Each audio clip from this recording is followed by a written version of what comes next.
Hey everybody, it's Alex Buriak, the Senior Vice President over here at Jet Lending. And today we're going to go over an educational video like we always do. But today's topic is going to be how to take pictures when analyzing a property. Now, a lot of you guys are going to be like, this is ridiculous. I know I have a camera phone, I have an iPhone, I grab my thing, I know how to take pictures.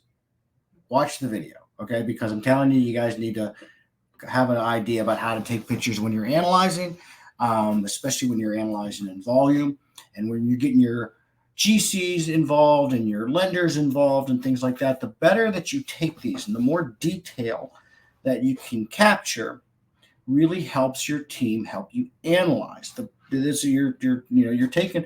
Nobody can be there with you. I mean, your GC can go with you and stuff like that, but when you're trying to get like lending or you're trying to get multiple bids or whatever, these are going to be important. Okay. If you're watching live and not the replay, remember we are live, so you can ask questions and comment in any of the social media comment boxes. I'll see it. So you can ask me questions or you can tell me some other videos you'd like me to make you. I'm going to put the website for Jet Lending in the comments so you guys can see it. You can see on there as well. We have a bunch of all of our educational videos on the website as well. You get pre-approved, and we can analyze your deal for free on there as well. You just send that information in, and we'll get started. But let's talk a little bit about taking pictures. And when you are going out and looking at properties, whether you're looking at one property or whether you're looking at 5, 10 properties that day, most likely, if you are looking at multiple properties, we're relatively in the same area. And this is a good thing for travel, but sometimes it can be a little daunting when you don't segment your pictures and all the houses look the same. You're like, what was that? Was that Jimmy's house or was that? Oh, I don't know. So the first picture you take is the address. Okay. So every time you're swiping through your phone and you're sending everybody your pictures and everything like that, when you hit a new address, you know it's a new house. Okay. So picture number one, take a picture of the address wherever the numbers are so you know what house you're looking at. Okay. So the next thing we do is, since we're already outside, take a picture of all 4 sides of the house. Okay. Towards the house. Okay. So you're going to take a picture of the front, the sides, and the backyards of the house. You're going to try to get the roof in these pictures. If you can't, move your camera up and take another picture. Okay. You can't have too many pictures. The reason why we're doing this is now we're going to try to get an exterior model of what the house looks like for curb appeal and things like that we need to do exteriorly. Okay. You're already outside. So you're going to go to the corners of the house and you're going to take a picture of from the house to the yard. So you're going to get a angled view of the lot. You're going to take pictures at angles. Okay. So you can give depth to the picture so you can see more things and see how it interacts with its surroundings. So we got the pictures of the house exterior. Now you're getting pictures of the yard exterior. Okay. The reason why you're supposed to go to the angles too is you're going to get a little piece of the neighbors, a little piece of the cross the street, so you can start seeing what your street scene's like. For instance, we had a beautiful house in Waco, and the house is fantastic. But the next door neighbor is basically a junkyard. Well, that's going to deter your value. So people like Jet Lending, we can tell you, hey, God, by the way, you may want to buy this lower. Your holding costs may be higher. You're going to have a hard time selling this. Okay, so that's why you're getting this areas. And we're still outside. Okay, so you come into the house, you come to the doorway. As you're on the exterior still, your next picture is going to be any deferred maintenance. Okay, you see cracks in the foundation, cracks in the brick, the soffit is falling off. There's a roof issue. There's discoloration in the roof. There's a crack in the driveway. So any deferred maintenance of the exterior, you're going to take individual pictures of. Okay, so you can and their relationship to space. So don't walk up to a crack in a wall and take a close-up picture of the crack. You're going to step back and take a picture of it in relation to space, to where it's at and what if it's involving any other structure or anything like that. Okay, we'll get like a picture of a huge crack and like, well, where is this? And the person's like, I don't know. So make sure as we're in the exterior, you're taking pictures of all the deferred maintenance and things that you think you're going to have to fix. Another thing, like, you see like window units and things like that, take pictures. All right, so now you're walking inside.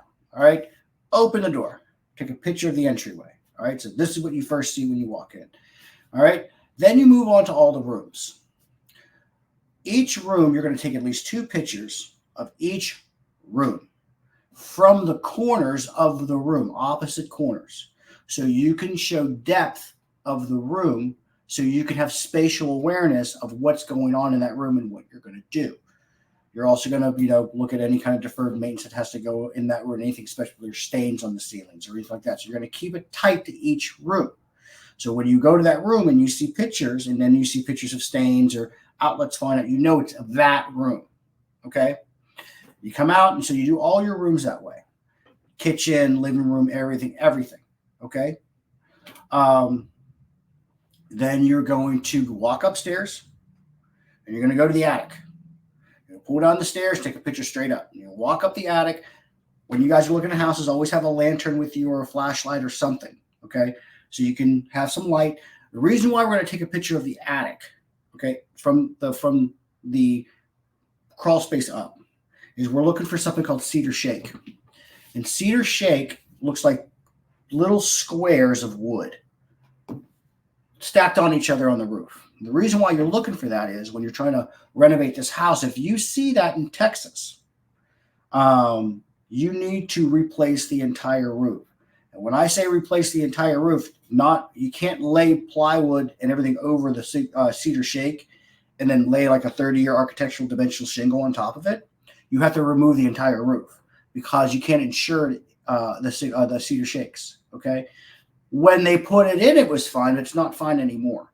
So you have to make sure you take a look at that because that's a huge cost.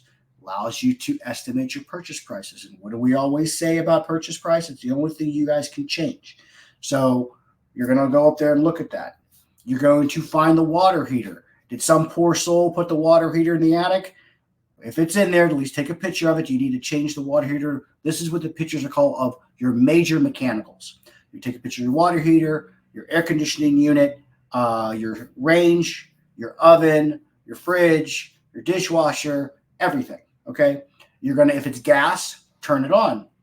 Is there flames coming out? If it's electric, turn it on. Is it turning red? Did you walk in? Was it cold? When you looked at the properties around there, was there HVAC? Are there vents in the ceiling, or are there window units?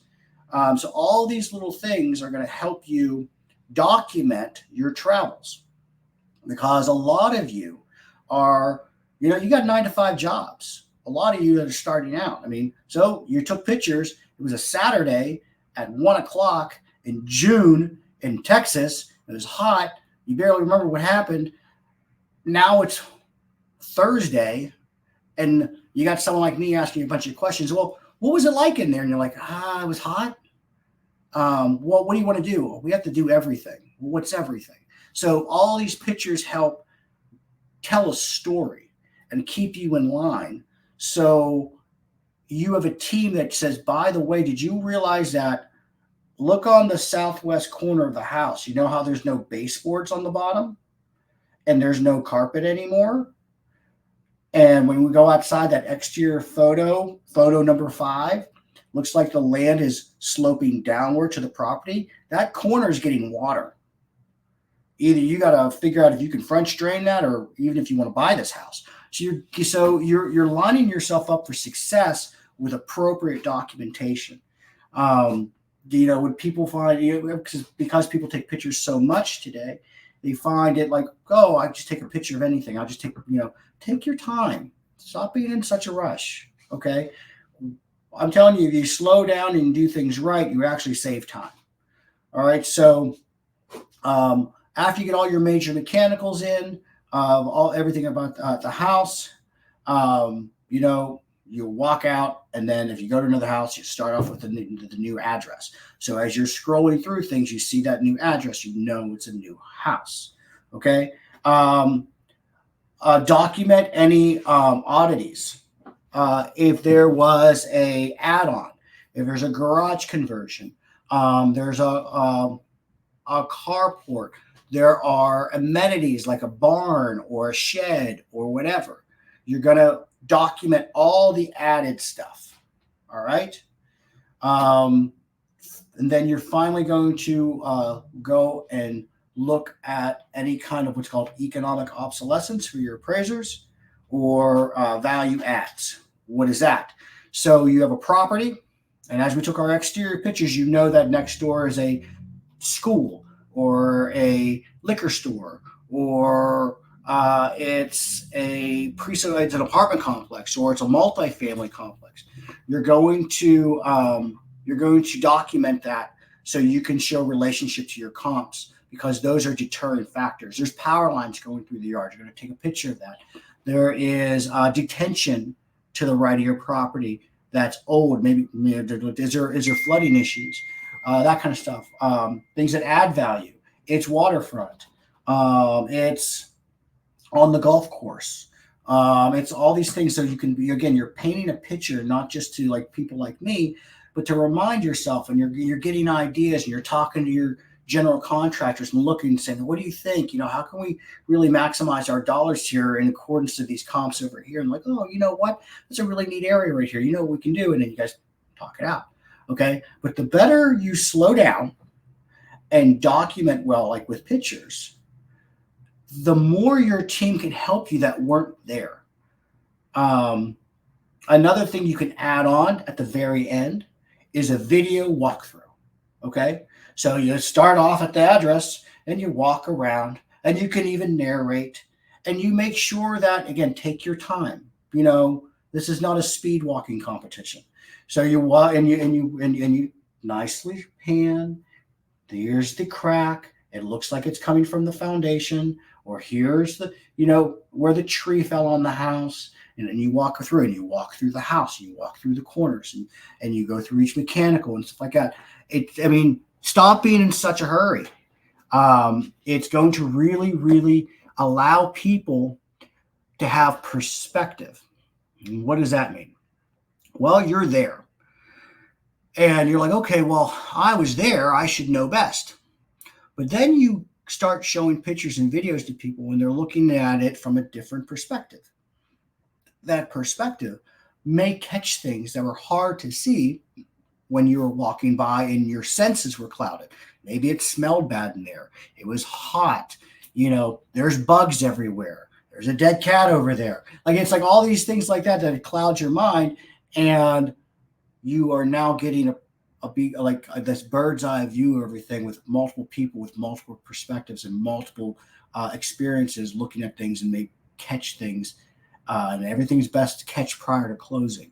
Doesn't mean you don't buy the property, but you need to be aware of these things. There's always contingencies and things like that, and things happen when you open walls. Got it.